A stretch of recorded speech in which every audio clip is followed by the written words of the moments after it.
Hola amigos, ¿qué tal están? La independencia hispanoamericana culminada hace 200 años en la batalla de Ayacucho es uno de los mitos fundacionales que perviven en las escuelas públicas, universidades, medios de comunicación y academias militares de México a Chile, pasando por Ecuador o Guatemala. Y no porque 500 millones de personas crean ese mito, que el mito es cierto. No, queridos amigos, los 19 países surgidos de la voladura del Imperio Español no se liberaron de ningún yugo u opresión, sino todo lo contrario, destruyeron un glorioso pasado para inaugurar una era de dependencia y, en cierta medida, de irrelevancia en el escenario mundial.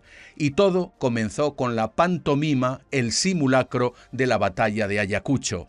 ¿Qué les parece si lo analizamos? Hola, soy Constantino de Miguel, bienvenido a Desde mi punto de vista, el canal en el que no nos cansamos de combatir la mentira y la propaganda de los medios de desinformación. Bienvenidos.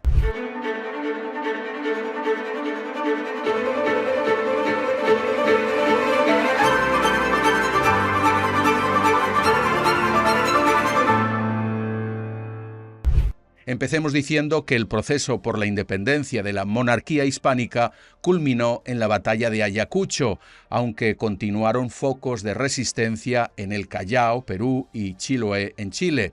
En todo caso, la efeméride histórica nos dice que el 9 de diciembre de 1824 las tropas realistas fueron derrotadas, poniendo punto final a 300 años de dominio español en Sudamérica.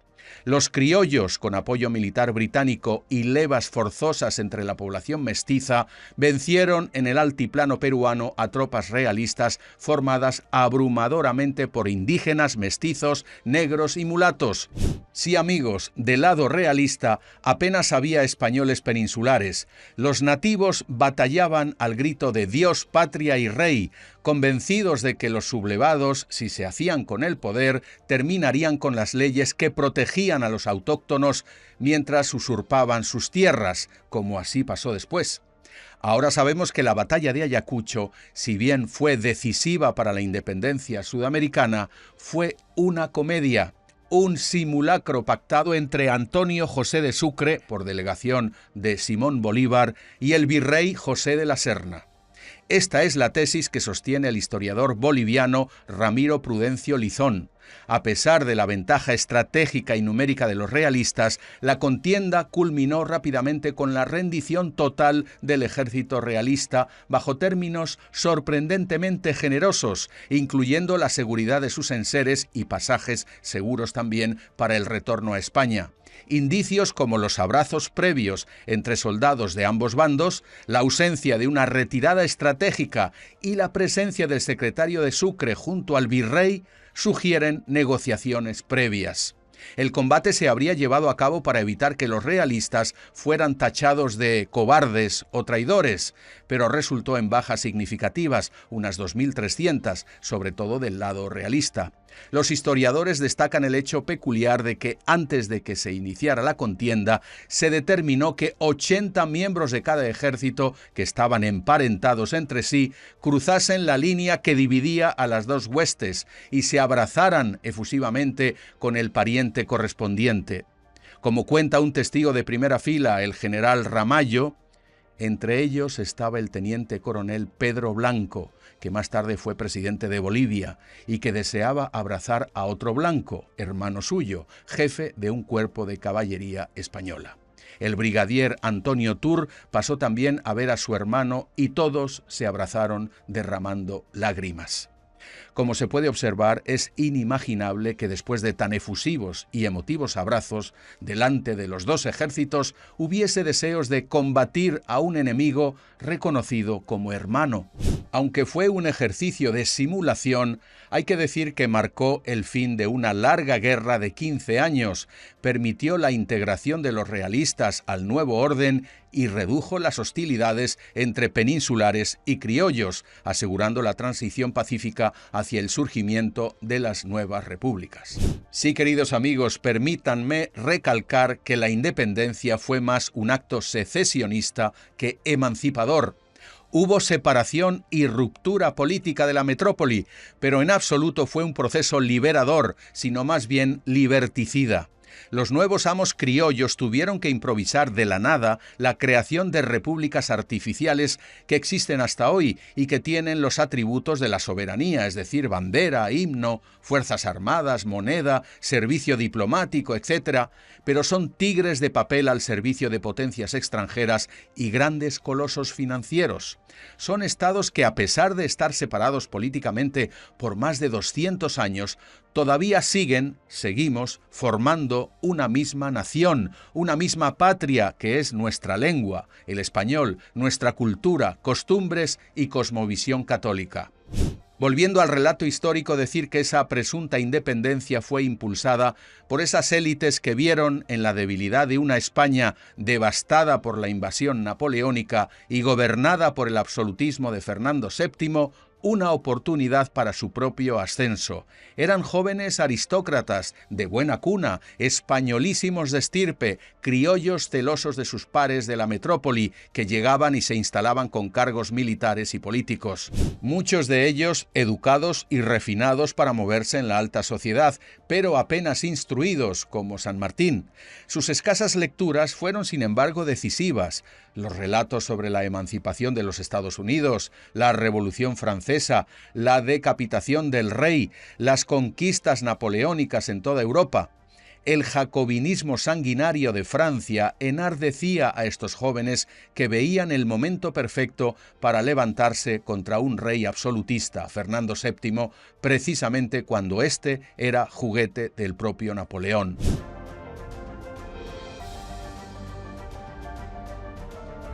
Esos españoles intrépidos, algunos entrenados en la guerra contra el francés en España, traicionaron a su propia patria y se la vendieron, sin saberlo, a Gran Bretaña. Londres vio la ocasión propicia para hacerse con los territorios americanos y vengarse por el apoyo español a la independencia de Estados Unidos. Inglaterra no solo los equipó, enviándoles armas y pertrechos, les envió navíos, tropas y hasta asesores militares de su poderosa armada. Fue una guerra proxy, como diríamos hoy, una guerra por interpuestos. Que luchen ellos, dijeron, que ya ganaremos nosotros. Y así fue. Compraron a esos jóvenes rebeldes, cubriéndoles de gloria y dinero, otorgándoles incluso pensiones vitalicias. Al final, todo lo pagaría el mismo pueblo supuestamente liberado. Sí, queridos amigos, el intervencionismo inglés fue un factor determinante. Gran Bretaña, incapaz de derrotar a España en campo abierto, optó por una estrategia de desgaste mediante esas guerras que asegurarían al Reino Unido un control comercial y militar de las nuevas repúblicas, que pasarían de facto a ser sus protectorados, neocolonias. Los empréstitos financieros de Inglaterra, que parecían un salvavidas para las nacientes repúblicas, se convirtieron en cadenas de deuda que duraron hasta bien entrado el siglo XX. Sí, amigos, los libertadores no lucharon tanto por la libertad, sino por el poder y la riqueza que se liberarían con la retirada de la corona española. Al final, como reconoció el propio Bolívar, hicieron el trabajo sucio a Inglaterra. Aramos en el mar, dijo él.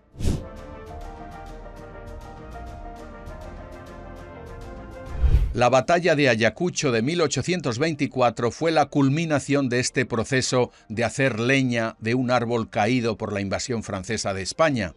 Los próceres saquearon las riquezas americanas hasta el día de hoy, en beneficio de extranjeros y nativos codiciosos.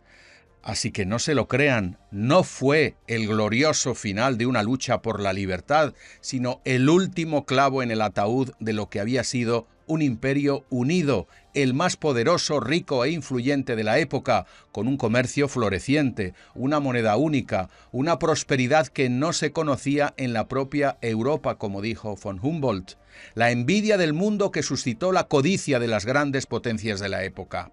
La mal llamada independencia trajo consigo caudillismo, guerras civiles y una balcanización que convirtió lo que fue una potencia global en una serie de estados a menudo inestables, dependientes y en muchos casos controlados por oligarquías locales o intereses extranjeros.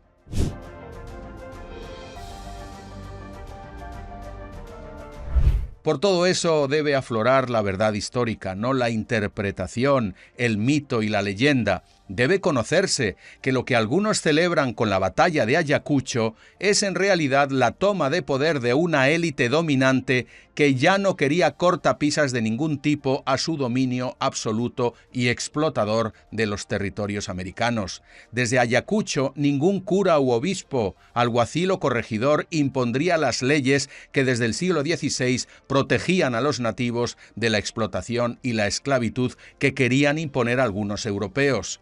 Esos españoles tuvieron a partir de entonces vía libre a su soberbia y desmanes. Ya no tenían a nadie para recordarles que había que cumplir la ley, la de Dios y la del rey. De repente esos españoles rebeldes les hicieron creer a los nativos que habían sido liberados, cuando en realidad cayeron cautivos de esa clase verdaderamente explotadora, que para encubrir su saqueo sacó del cajón ese relato falsario y maniqueo de la leyenda negra, haciéndole creer a sus propios hijos, a los niños en las escuelas y a los soldados en los cuarteles, que los malos, los opresores, ladrones y asesinos eran los españoles. Esa leyenda negra era la narrativa que habían manejado los enemigos europeos de la monarquía hispánica, Holanda primero, Inglaterra después. La leyenda negra que todavía circula y que pasó de esa burguesía falsamente emancipadora a la izquierda del Grupo de Puebla, la cual curiosamente se autodenomina bolivariana. 200 años de mentira. Pero hoy, queridos amigos, de la mano de historiadores solventes, la verdad está aflorando y solo hay que referirse a los hechos históricos, no a la ideología que en realidad ha servido para encubrir nuevas formas de opresión y explotación.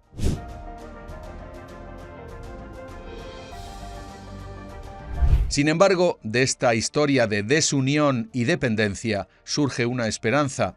En Internet somos cada vez más, a ambas orillas del Atlántico, que trabajamos para que se conozca la verdad, la de que, a pesar de haber pasado 2 siglos, nadie ha logrado desunir lo que estaba íntimamente unido, porque es innegable que la civilización hispana existe. Los lazos de lengua, cultura, costumbres, hasta música y gastronomía, se han fortalecido y deberían ser la base para plantearse una reunificación. Por utópica que resulte, me parece el camino más evidente para evitar que nuestra división siga beneficiando a ese globalismo corrosivo que ya nos destruyó la unidad política, pero quiere destruir también nuestra cultura. Sus instrumentos son poderosos, desde Hollywood a los medios de comunicación financiados por oligarquías financieras, de las universidades que perpetúan el liberalismo anglosajón a las instituciones internacionales que desde la Segunda Guerra Mundial estamparon ese desafortunado término de Latinoamérica para diluir aún más la identidad de 19 países hispanos. Pero, queridos amigos, no hay que llorar. Tenemos que sonreír y levantar nuestra autoestima. Y por si acaso no se trata de revivir ningún pasado imperial, sino de hacer verdad eso de que la unión hace la fuerza. La soberanía se puede compartir, creando, por ejemplo, una moneda común anclada en el Bitcoin, desarrollando políticas comunes en industria y en el sector agropecuario y pesquero, creando mercados de libre cambio sin aranceles internos. Al mismo tiempo, levantando una frontera exterior con aranceles unificados y una política comercial compartida. Y en el interior, crear consejos estatales que decidan por mayoría cualificada las políticas comunes, protegiendo, eso sí, a los estados más débiles de los fuertes mediante políticas fiscales que favorezcan a ciertos territorios. Sin duda es una utopía, pero la alternativa a no hacerlo es nuestra insignificancia económica y política en el concierto internacional y la desaparición como una de las comunidades culturales o ecúmenes más importantes del mundo. Muy bien, y entonces, ¿quién debería liderar ese movimiento? No, España no se preocupen. México, la antigua Nueva España, debería marcar la pauta como principal país de Hispanoamérica. Sin embargo, el discurso archinacionalista de sus mandatarios actuales va en la dirección contraria. Absurda afirmación de falso indigenismo en casa, insultos a su propia identidad hispana, mientras se obedece a los amos del norte. De acuerdo, y si no es España la madre patria, Y si no es México el más grande país hispano, ¿quién podría ser? Pues yo diría que tal vez el país más pequeño, El Salvador. Ejemplo hoy, gracias a Bukele, de un país con valores y altura de miras, con gestión pragmática a todo nivel, sobre todo el de la seguridad. La visión de Bukele de una Centroamérica unida es más que acertada. Y yo digo, ¿a qué esperan? Podrían seguir ese ejemplo la Comunidad Andina y el Cono Sur. Mercosur ha quedado, como ha dicho el propio Milei, en un intento en el que el grande, Brasil, se ha aprovechado de la debilidad de sus socios. Mercosur es un ejemplo de lo que no tiene que ser la integración hispanoamericana. Dejarlo todo en un gran mercado sería un disparate y al final le haríamos la cama a esos globalistas que quieren destruirnos.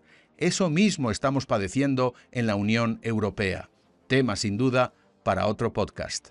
Y hasta aquí, queridos amigos, este episodio sobre la mentira de Ayacucho, un ensayo libre y sin filtros sobre lo que somos y podemos ser. Un tema el de la reunificación, para que ustedes me comenten y me den sus puntos de vista, opiniones e información. Pueden seguir el debate aquí en YouTube o en mi canal de Telegram, cuyo enlace les dejo abajo. Solo me resta agradecerles por regalarme su valioso tiempo al escucharme.